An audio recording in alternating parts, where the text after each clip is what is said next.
Okay, folks, I am just getting home. It's dark. It is 10 degrees. Put my lamp on. Put my headlamp on. This motion sensor light here on the woodshed doesn't do any good. Doesn't get recharged if there's snow on the little panel there. So I got to take that off. So that's not coming on. The others are, though. So I'm going to put you on the tripod and haul it to you while I close up the birds. Okay? I'll be back. Okay. So, it is, according to the phone app, it is 10 degrees, feels like -3. I need to collect and empty. Some of them are frozen by the looks. That's the thing with ducks and geese. I empty these over there. That's the thing with ducks and geese. You have a water bucket in something else. These here are in milk crates. The short one, well, they're Pepsi crates. So they can't spill them over. But the birds get in there and they splash all around. Water goes down into the crates. And even though these windows keep the water thawed, it splashes down into the crates, and the buckets want to have a tendency to freeze in place. So it's just the way it is, folks. Some of these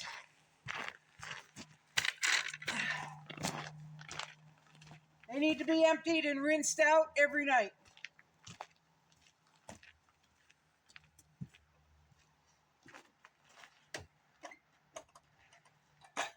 They really don't need my headlamp,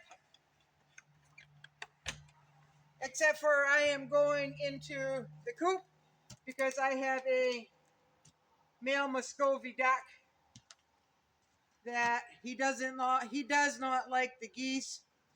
He's scared of them. So he could sleep out in one of these cubbies here. There's like 3 feet of hay in there. But he's over here on the hay that I laid out for him. So I'm going to try to get him to go into the coop.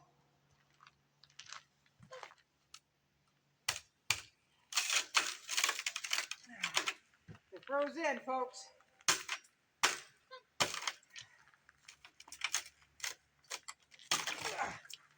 Splashing water everywhere. They're froze on the bottom. Come on, baby boy, you gotta go in. Yeah, go in.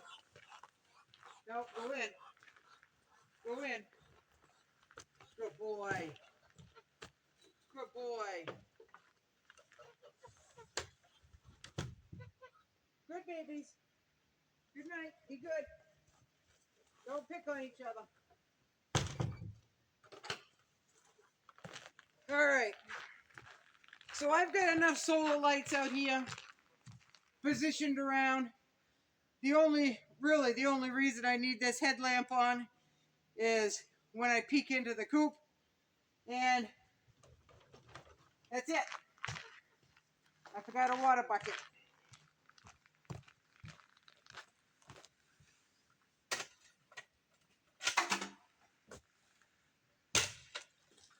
Alright.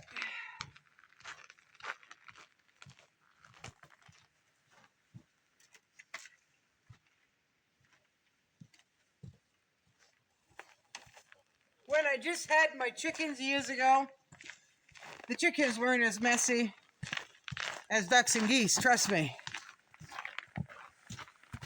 So it used to be that I could save their water for at least 2 days, bring it inside at night, thaw it, or finish thawing it and add more fresh. the next morning when I put it back out. But the ducks and geese are just way too messy. Way too messy. Oops, sorry. Didn't mean to bump you guys. So, I was going to do a few shout outs, but I need daylight for at least one of them. And my stepdad is sick all last night. He's been throwing up and having diarrhea. So I've been checking on him, making sure he's eating, which he's struggling to eat. And he's got ginger ale. Sister Barb has brought him up breakfast. He didn't eat that until about 2 or 3 o'clock when I went back up. And he had one sausage and an egg. I think he said it was an egg. And he couldn't eat the rest. So she brought him up some deer meat stew. And he hasn't touched that, but he is drinking. I got him some water. And ice cubes. He likes 3 ice cubes. He's very particular that way. 3 ice cubes. And opened up a can of ginger ale. Let that go flat. And he already had one open. So he kept the sausage and a little bit of egg. I think it was egg. Down, but he said he couldn't eat the rest, but he is staying hydrated, so that's really good. That's very important. So for the person who asked, I think just today, was it Tulsita? I think it might have been Tulsita that asked if I had an emergency kit. Yes, I do. I've got first aid. I've got all of that. But when people get sick on this road and they're not prepared, they don't carry anything on hand, they don't store it away. So if they do get sick, they already have it. They don't tend to do that in here.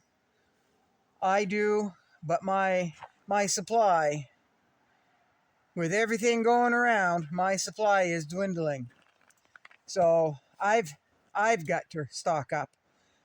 So I got to stock up in case I get sick. Because if I bring things that people need, anti-diarrheal, anti-nausea, soups, juices, anything like that they need, then if I keep doling that out to those who aren't prepared, and then if I get sick, I do not have it, and that's why I have it, folks. And I'm not going to let my family members go without. If they're sick, they're sick. But they really should be prepared. They really should be prepared. Now, I will also tell you something else. I left the camp road with my vehicle. A dark animal, a dark bird of some sort.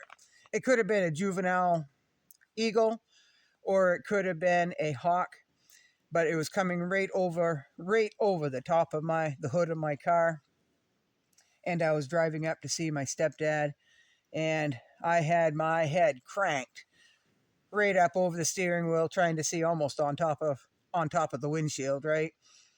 And it was a big bird carrying a wild rabbit that it had caught, because the rabbits right now, because it's winter, are all white.